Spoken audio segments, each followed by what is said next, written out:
O Senhor esteja convosco. Ele está no meio de nós. Proclamação do Evangelho de nosso Senhor e Salvador Jesus Cristo, segundo São Lucas.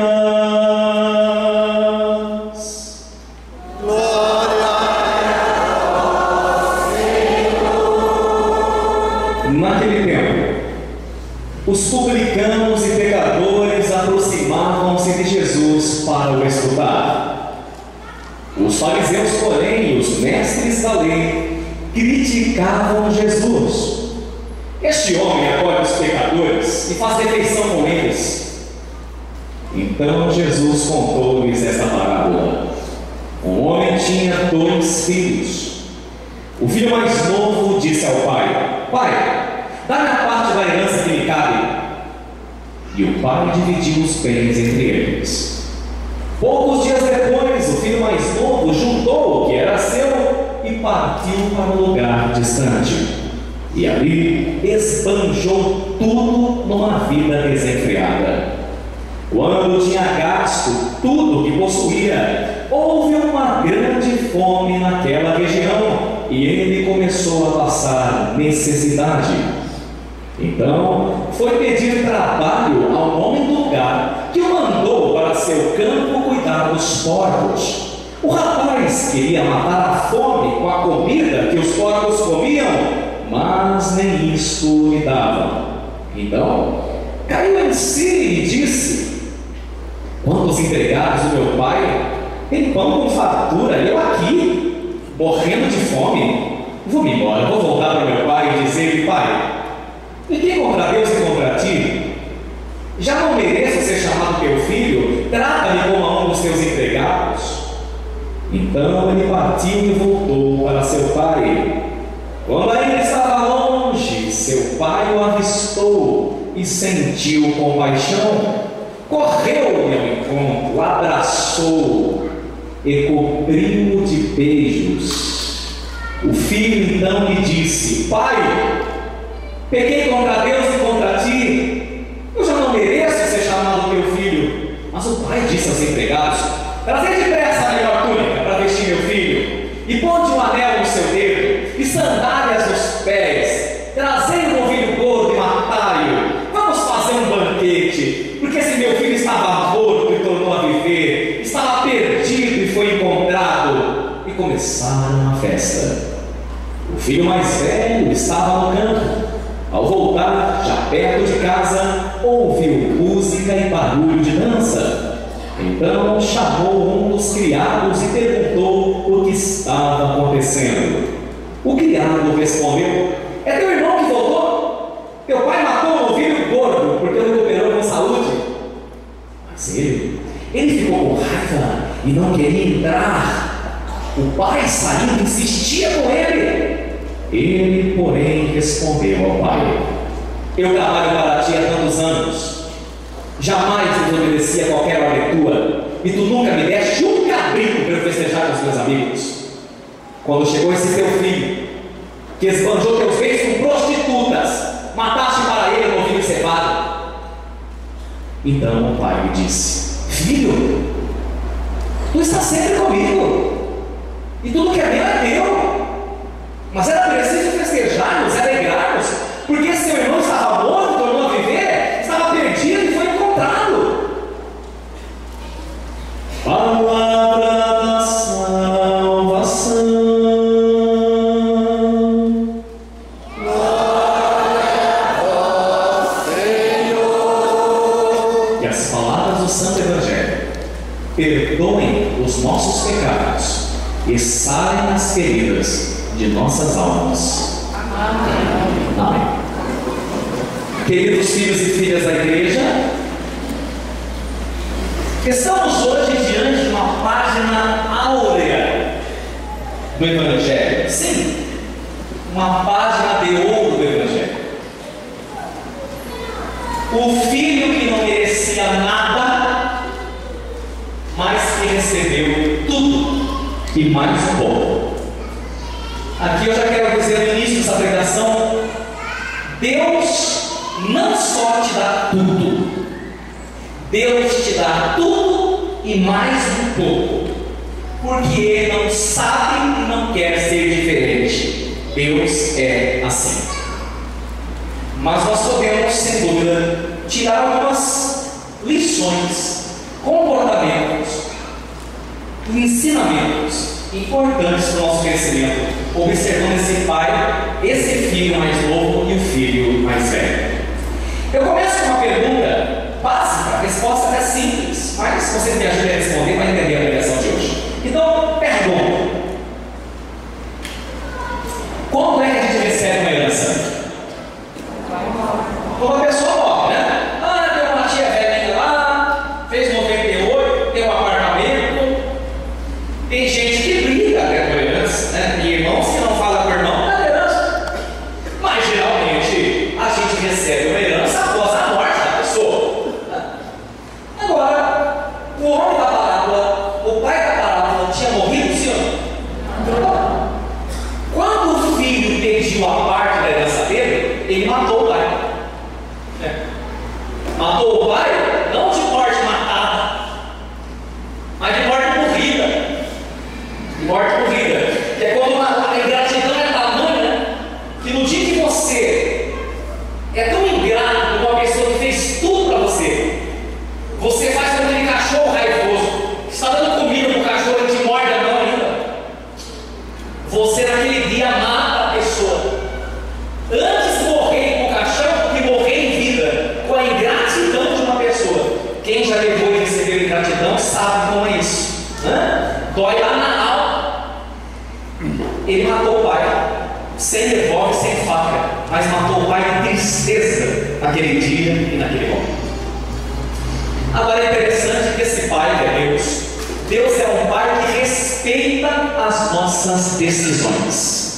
Eu não sei se você parou para pensar nisso, meu irmão, minha irmã, mas no paraíso, quando Deus botou Adão e Eva, no paraíso não tinha cerca elétrica, no paraíso não tinha portas fechadas. Adão e Eva podiam sair do paraíso a hora que quisessem, porque Deus nos ensina hoje que quem ama respeita as escolhas e as decisões dos outros. E é aqui que nós já aprendemos a primeira coisa: por que o pai não prendeu o filho? Dizia o filósofo Emmanuel Kant: porque não se ama por decreto. Explico.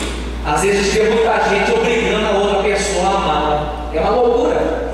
Gente que quer porque quer que a pessoa ame, quer porque quer que ele continue no amor comigo, está levando grande barranco, eu quero continuar, está vendo que não dá certo, tem que me amar, faz simpatia para a pessoa amar, põe o nome no mel. Minha filha, quer dizer uma coisa, filha? Não se ama por decreto. Não adianta você ir lá no cartório e no juiz, a partir de hoje, decreto: me amarás, autenticado. Não se ama por decreto, porque o amor não se impõe, o amor se estabelece, o amor se conquista. Você tem que conquistar. Por isso que o pai não segura o filho. O pai sente, o pai fica triste, mas você quer ir? Vai! Interessante. Tem 3 coisas que você precisa fazer para conservar as pessoas que te amam. Seja você pai ou mãe, seja você namorado, namorado ou namorada, seja você best friend forever, seja o que for. Você precisa dessas 3 coisas para conservar uma pessoa na tua vida. Primeiro, você precisa, vamos lá. Para conservar alguém na tua vida, primeiro, você precisa dar para a pessoa reboot da asas para voar. Segunda coisa, raízes para voltar. E terceira, motivo para ficar. E tem que ser assim. Não adianta você querer prender uma pessoa a você a todo custo. Deixa a pessoa livre, deixa voar. Segunda, você que é pai, da raiz, da fé, da religião, da terço, da ética, da valores, que mais cedo ou mais tarde o caboclinho ali, quando crescer, a menina rebelde,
Testamento diz assim, né? Amo as pessoas, por isso as deixo livres. Se voltarem, é porque as conquistei. Se não, é porque nunca foram minhas. Deixa a pessoa sentir.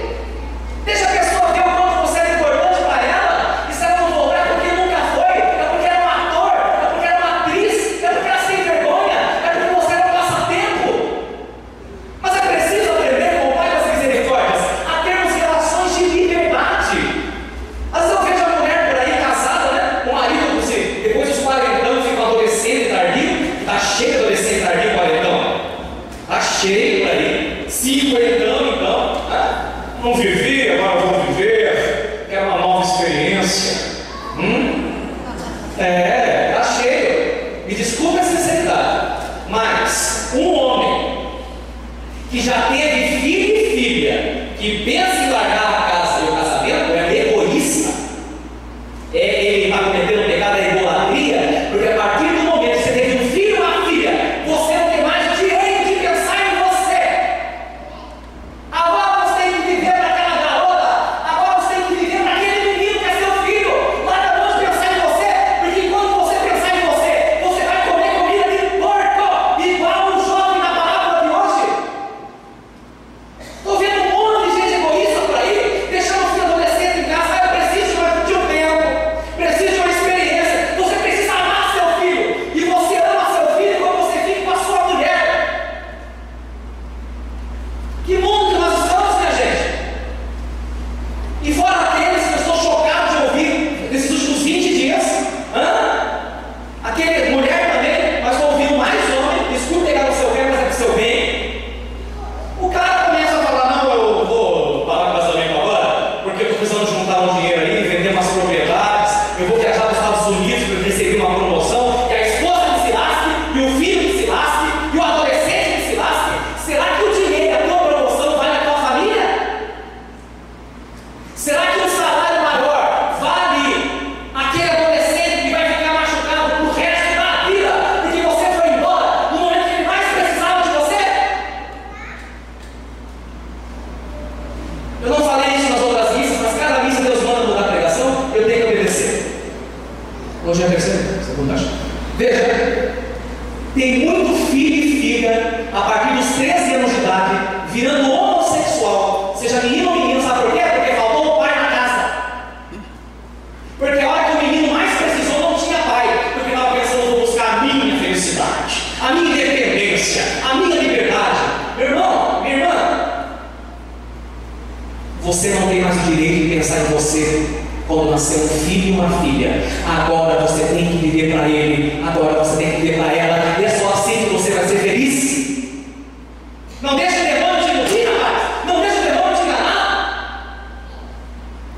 E agora para a mulherada, às vezes o cara vai embora, ela fica pilada, magrela, seca, acabada, porque o cara foi embora. Nem rezar ela reza mais, porque repito, a religião dela era o marido, não era Deus. E aí, além do cara ir embora, sabe o que ela faz? Aquela mulher, usa essa palavra, aquela mulher chata. O cara já foi embora, quem foi ele. Ela fica no zap: cadê você? Onde você está? Aí ele muda o celular, ela vai pro Facebook, inbox: cadê você? Ele muda o Facebook, ela vai pro direct do Instagram: cadê você? Ele muda o Instagram, ela vai pro Snap. Minha filha, homem não suporta a mulher dependente demais, porque ele pensa que você não é a esposa dele, que você é a mãe dele, controladora. Homem foge de mulher que é assim. Sabia disso? Homem escapa de mulher que é assim, porque você se torna uma mulher insuportável. Quando um cara for embora da sua vida, sabe o que você faz? Olha, meu endereço é o mesmo, esse mesmo bate-canal, certo? Esse mesmo canal do Chaves, você pode me encontrar. Você sabe meu endereço. A partir de agora, eu não ligo mais, eu não mando mensagem, eu não mando SMS e nem sinal de fumaça. Quando você quiser voltar, a porta está aberta. Tomara que quando você voltar, outro já não tenha roubado o teu lugar. Simples assim. Simples assim. Ou você pensa que o pai da palavra ficou: filho, cadê você? Caixa postal, tá dando direto.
você precisa aprender com o Pai das Misericórdias a dosar presença com ausência. Tem gente que é presente demais e sufoca, e tem gente que é ausente demais e fica esquecida.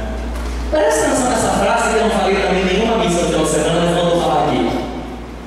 Cuidado, quem não é visto não é lembrado. Quem não é visto não é lembrado. Você precisa deixar as pessoas que você ama, seu filho, sua filha, o marido que se foi, a pessoa que partiu, equilibrar presença com ausência. Presta atenção no que eu vou dizer agora. Muitas vezes, para se valorizar a presença, é necessário passar pela ausência. Mas você nem deixou a pessoa sentir sua falta, você não sai do pé. Mas a pessoa precisa sentir o quanto você é importante. E quando a pessoa descobre o quanto você é importante, tenha certeza que ela volta. Porque o mundo dá muita volta. Quem é para ser seu, minha filha, meu filho, será? Quem é para ser seu, será? Agora, nós precisamos aprender hoje, né?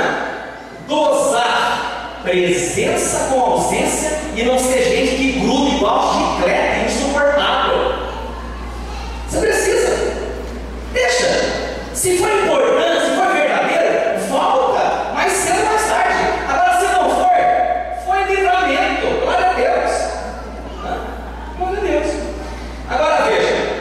Cuidado com a ilusão falsa, toda ilusão é falsa, né? Das riquezas em nome da liberdade. O filho pródigo tentou ser feliz, achando que se ele fizesse uma experiência nova, ele seria mais livre. Olha, gente, presta atenção. Aprenda a amar o que você tem, antes que a vida te ensine a amar o que você tinha. Pode ser o filho pródigo.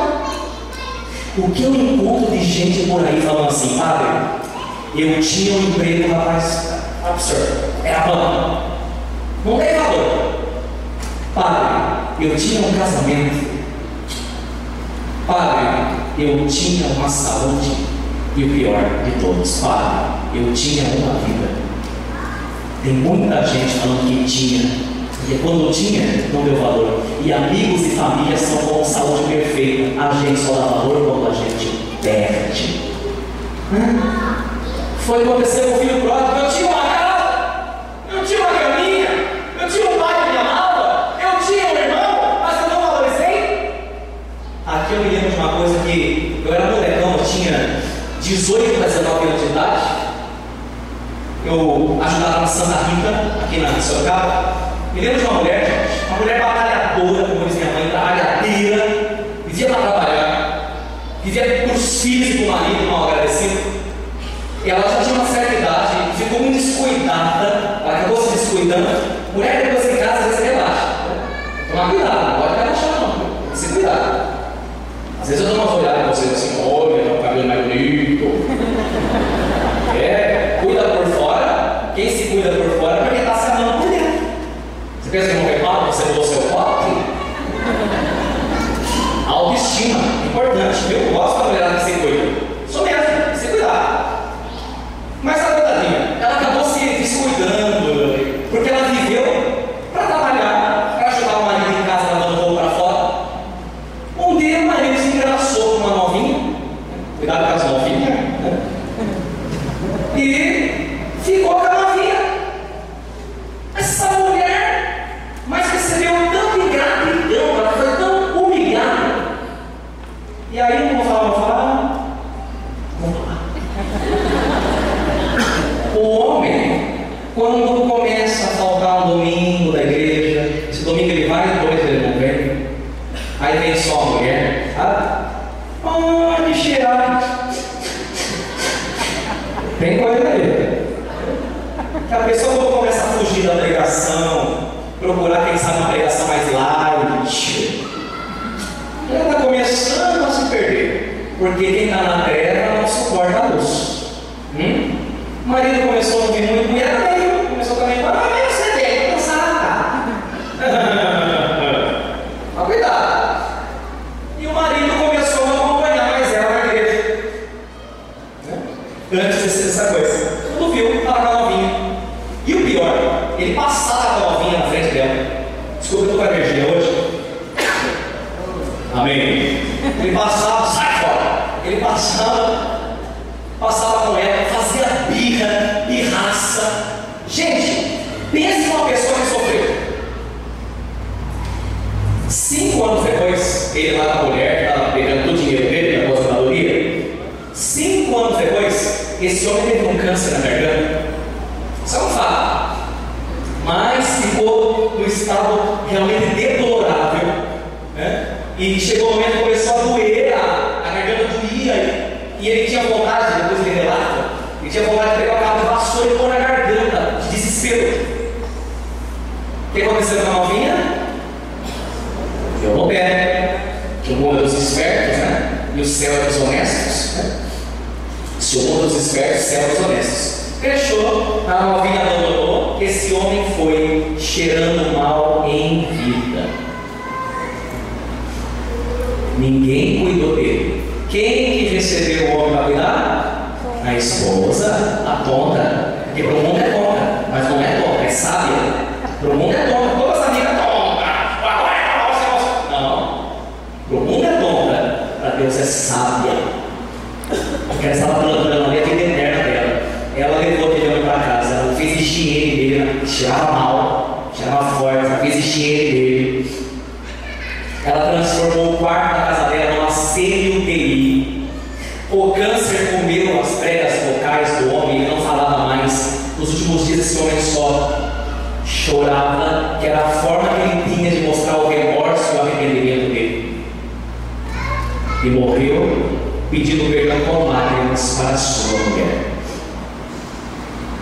Você que passa na sua cabeça largar sua família, largar seu filho, juntar dinheiro. Meu filho, você vai esperar acontecer uma coisa dessa com você que está na dor para sua família? Acorda! Desperta! Se o filho pródigo caiu em si hoje, que bonito, né? Caiu em si, falou: meu Deus, o que eu estou fazendo na minha vida? Está na hora da gente começar a cair em si também. Está na hora de começar a acordar, minha gente. Dá valor àquilo que você tem antes que a vida te ensine a amar aquilo que você tinha. E aí nós podemos ir já indo caminhando para o final da pregação, que eu exijo a sua atenção.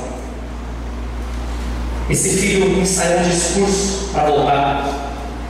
E quando ele voltou, eu sei que essas perguntas parecem bobinhas, mas são pedagógicas. Eu te pergunto: tinha água encanada na época, sim ou não? Tinha chuveiro Lorenzetti ou Corona? Sabonete Johnson Johnson? Mac 3? Bic? Ele voltou barbudo. Ele voltou com craqueira. O padre Léo, que pegava menor na rua para levar na chácara para santificar e dar banho, falava que eram os menores com craqueira ali atrás da orelha, um negócio preto, não fica? Chama craqueira, ou chama de craqueira.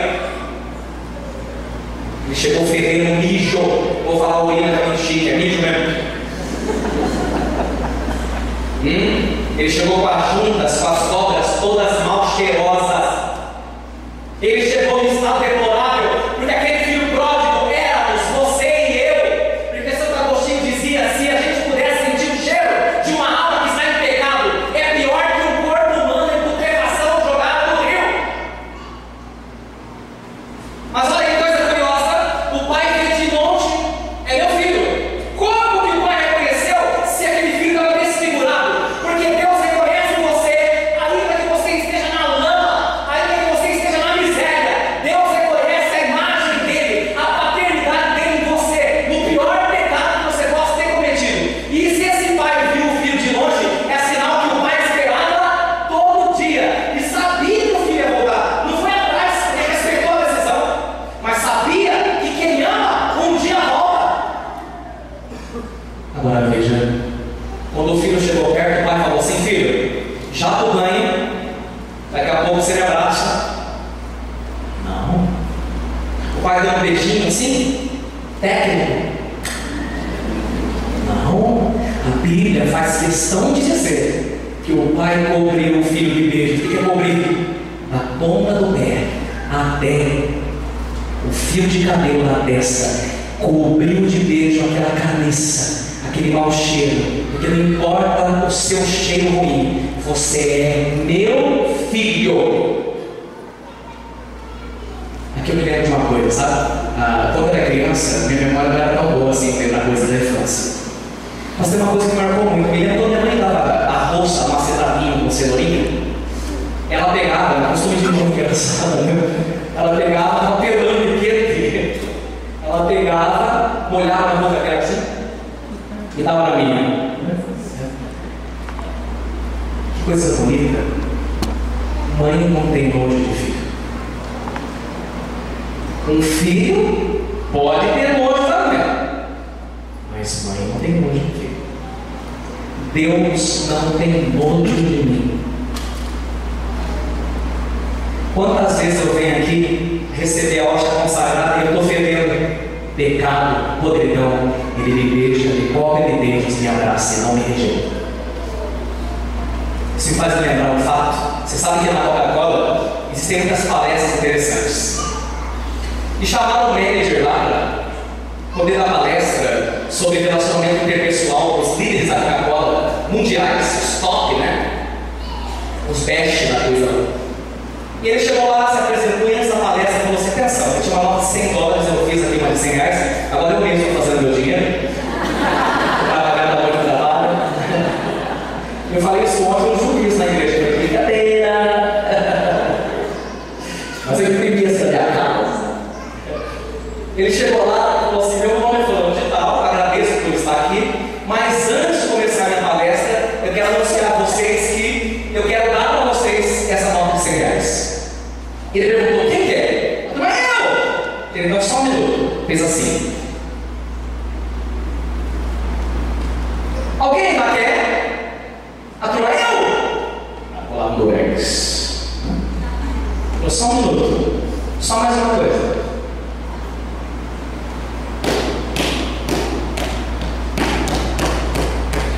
Limpou a sola do pé? Alguém lá quer? A turma é eu! Eu limpo. E por último, agora só mais uma coisa.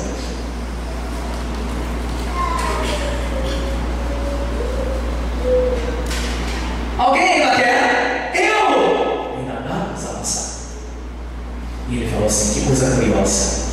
Uma obra suja, pisada, rasgada e amassada não perde o seu valor. Mas o seu irmão, quando pisa com você, perdeu o valor para você. Quando eu estou na missa, sentado no campo, vem um mendigo mal cheiroso,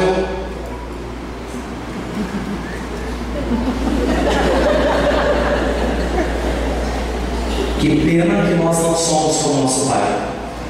Alguém pisa com você e te trai, você fala assim: fulano, a partir de hoje, perdeu o valor para mim. E você nunca perde, nem vai perder o valor para Deus. Mesmo na lama, mesmo que o demônio tenha te pisado, te massacrado, no adultério, na fornicação, na droga, na prostituição, você continua valendo por Deus. São João Crisóstomo dizia uma coisa muito verdadeira: homem, mulher, vales um Deus morto e ressuscitado. Minha gente, quando ouvi isso, fiquei chocado. É verdade? Pera lá, atenção. Quanto que você vale? Um Deus que morreu e viveu por você. Vales um Deus. Então larga a mão de ficar se comparando com os outros, se sentir inferior aos outros, de achar que você é menos capacitado que o seu irmão. Vales um Deus. Pode estar na lama do filho, você não deixa de ser filho, é uma coisa que você não pode deixar de ser. Mas eu não poderia terminar a pregação sem dizer duas coisas. O filho tinha um anel. Quando acabou todo o dinheiro com prostituta, com mulher fácil, com as novinhas da vida, o que o filho fez? Vendeu o anel. Chegou na casa sem o anel. Aí eu te pergunto: o O pai perguntou o que ele fez com o anel? Sim ou não? O que o pai fez? Bota o anel aí, pega!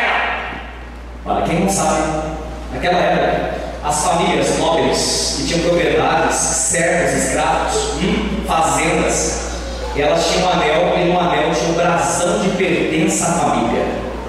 Quando chegava numa terra distante com o anel, já era respeitado, fulano de família importante. Quando ele vendeu o anel, até a família dele negou, pois o pai falou: bota o anel no dedo, porque você nunca deixou de pertencer à minha família. Eu não conheço todos vocês que estão aqui na minha igreja. Preste depois o óculos, quando eu tiro, eu enxergo vocês, tá? Estou vendo. Não conheço todos vocês que estão aqui na igreja. Não conheço. Ainda bem. Por quê? Porque senão você pode achar que é indireto. Mas tem gente que está aqui ou na primeira missa ou na segunda missa. Você não vai à igreja. Você não busca Deus. Pois eu te digo, em nome de Jesus, você nunca deixou de pertencer à família. Mesmo longe, se esquecendo de Deus, você pertence a essa família dos salvos, que é a família de Deus. E Ele quer botar um anel no teu dedo hoje. Deixa Ele pôr. Segunda observação: o pai calçou sandália no filho. Para quem não sabe, os escravos na época andavam descalços. Quem tem mais de 20 anos de idade aqui vai lembrar que o Pânico, a turma do Pânico, tinha um quadro que chamava Sandálias da Humildade, onde eles zoavam os outros. Deus não quer pôr em você hoje a sandália da humildade. Ele quer calçar em você as sandálias da liberdade, da felicidade, da santidade. Deixa Ele pôr no teu pé. E para terminar, teve um carinha que não quis entrar na festa. Quem era? O irmão mais velho. Sabe por quê? Está cheio de irmão mais velho na igreja católica. O irmão mais velho é aquele que vê um cara que faz tudo errado, ser abençoado, ser entregado, passar no vestibular e ganhar 100% da bolsa. Ele fica com raiva, porque o cara não merece, porque ele não entendeu. O filho mais velho é aquele que quer justiça, mas não sabe o que é a misericórdia. O filho mais velho fica com raiva quando um carinha começou a vir na igreja agora, uma menina começou a vir na igreja agora, já está namorando, já está quase casando, já está feliz, e ela ainda não. Ela não se alegra, ela fala: não é justo, eu estou na igreja há tantos anos. Ela pensa que com Deus a coisa é na base do merecimento, mas com Deus a coisa é na base da misericórdia. Ela não entra na festa, ela não se alegra, porque ela não entendeu o coração que o pai dela tem. Para terminar, eu também não disse isso nas outras missas. Em cada missa o Espírito Santo pede para falar uma coisa, eu tenho que obedecer, embora eu estude e faça a pregação, né? Mas deixa para lá. Eu, às vezes, na minha vida, eu fico abismado. Sabe por quê? Eu vejo gente recém-convertida, tão iluminada, tão abençoada, tão amada, e às vezes eu, que desde criança na igreja, não conseguia ainda aquilo que aquela pessoa já conseguiu. Antes de eu ser de Cristo de verdade, e nem sempre eu fui, não quer dizer que você está na igreja e você é de Jesus, não quer dizer isso, não é verdade, não. Antes de ser de Cristo de verdade, eu senti inveja e raiva. Hoje eu me alegro, porque eu entendi que para Deus não importa quantos anos você está na igreja, importa a sua sinceridade, a sua fé e o seu coração. E um dia só, Deus pode fazer por você muito mais do que Ele fez com uma pessoa de 50 anos na igreja, dependendo da abertura do seu coração. E com Deus não se trata de merecimento, trata-se de graça e de misericórdia. Se você não se alegra com a pessoa novata, com a pessoa que começou agora, e você não se alegra com o sucesso dela, e quem sabe você não se alegra até mesmo com aquele que nem se converteu ainda e tanta coisa já se abriu, é porque o seu coração ainda não é igual ao seu pai. O seu coração é o irmão mais velho, que ficou com raiva e não quis entrar na festa. Deus me livre, e Deus nos livre de ter um coração assim. Deus nos livre, porque o coração que se alegra com o sucesso do outro, sucedido também um dia, mais cedo ou mais tarde, será. Glória ao Pai, e ao Filho, e ao Espírito Santo.